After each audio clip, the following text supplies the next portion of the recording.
What questions do you have for me is a very common interview question.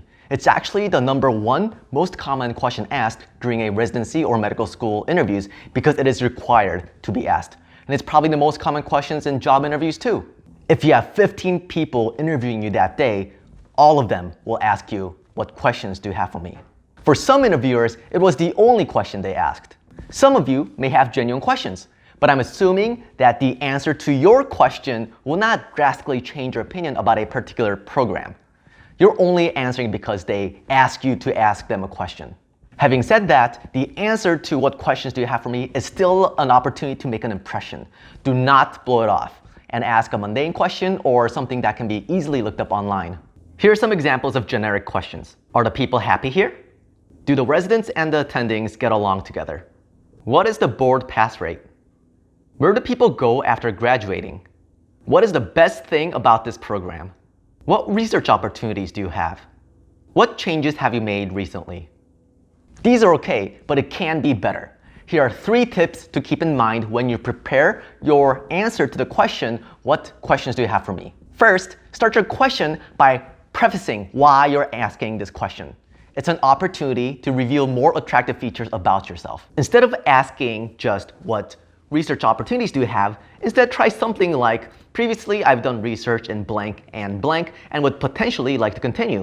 I saw that Dr. So-and-so also conducts research on similar topics, and I was wondering if she would be a good research mentor in terms of how much she likes to work with residents and the success of their projects. You just gave a plug about your research, that you looked into the department's faculty, and that you understand the importance of mentorship, all in your question.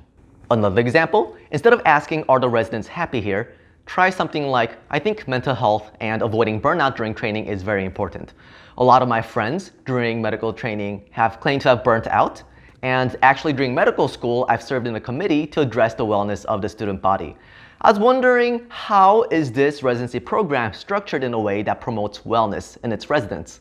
More gems about yourself, not just communicating that you care about your own wellness, but also the wellness of those around you.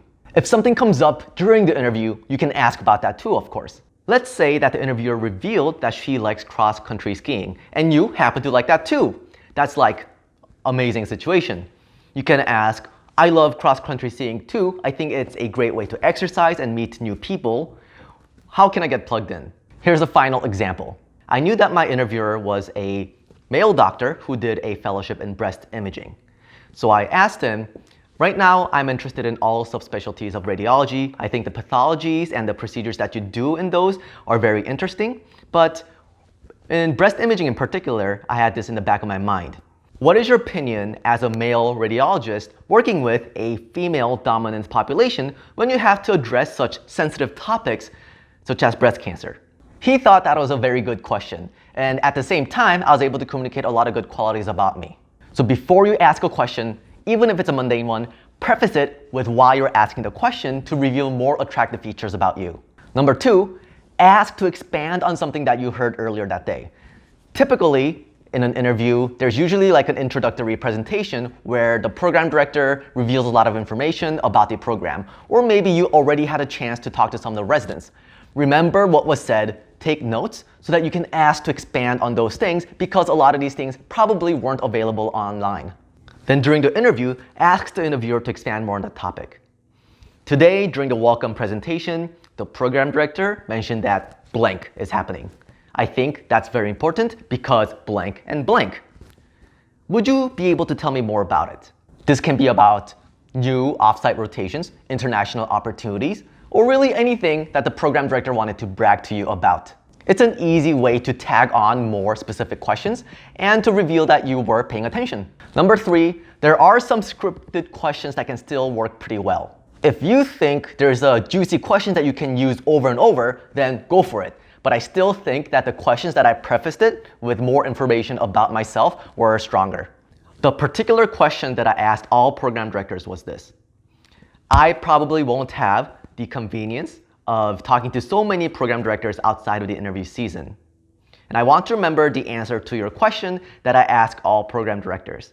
What do you think is the main difference between a good resident and a great resident? Most interviewees will waste this opportunity and ask very typical questions. But in my mind, it is an excellent opportunity to stand apart from the rest and reveal more attractive things about you, how you're unique, and your strengths. In general, you want to have about 2 to 3 questions ready for each interviewer. As long as you prepare ahead of time, you will be fine. So let's practice. What questions do you have for me today? 1, 2,